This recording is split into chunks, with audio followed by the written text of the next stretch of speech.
நண்பர்களே, உறவுகளே, இன்னைக்கு என்னன்னு பார்த்தீங்கன்னா, நம்ம வந்து கடற்கரையிலையும் கஞ்சி குடிச்சிட்டோம், சவுக்க காட்டுலையும் கஞ்சி குடிச்சிட்டோம், கடலை காட்டுலையும் கஞ்சி குடிச்சிட்டோம். இன்னைக்கு பனைமரத்து காட்டில் பாருங்க, இல்லை சுற்றி பனைமரம் தான். சொல்லுங்க தா, ஸ்பெஷல் என்ன சொல்லுங்க? இன்னைக்கு ஸ்பெஷல் வந்து பழைய கஞ்சி, மீனை வாங்கி அப்படியே அவிச்சு கொண்டு வந்திருக்கிறோம்.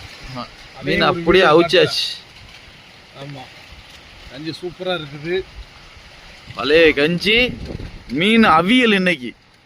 ஏன்னா கறி சாப்பிட்டு சாப்பிட்டு கொஞ்சம் போர் அடிச்சிருச்சு, அதனால வந்து இன்னைக்கு வந்து அவியல், மீன் அவியல். நண்பர்களே, மீன் வாங்கி அப்படியே அவிச்சாச்சு. இது வந்து மஞ்சள் ஊற்றி அவிக்கிறேன்னு சொல்லுவோம். இப்போ பாருங்க, தம்பி வைங்க, எடுங்க தம்பி, சட்டையில் தைக்காம, அது பிரச்சனை இல்லை. ஓனர்ல இங்கே பாருங்க, மீனை பாருங்க. மீனை ஏன்னா கறி சாப்பிட்டு சாப்பிட்டு கொஞ்சம் போர் அடிச்சிருச்சு, அதனால இன்னைக்கு மீன். ஏன்னா அவிக்கிறதுக்கு வந்து இந்த மாதிரி மீன் தான் நல்லா இருக்கும். இந்த பெரிய மீன் வாங்கி அவிச்சிருப்போம், ஆனால் இதில் உள்ள அந்த டேஸ்ட் வந்து இந்த கஞ்சிக்கு அவிக்கும் போது கிடைக்காது. அதுக்காக தான் வந்து சின்ன மீன், இது சாலை மீன் வாங்கி அவிச்சிருக்கோம். பாருங்க.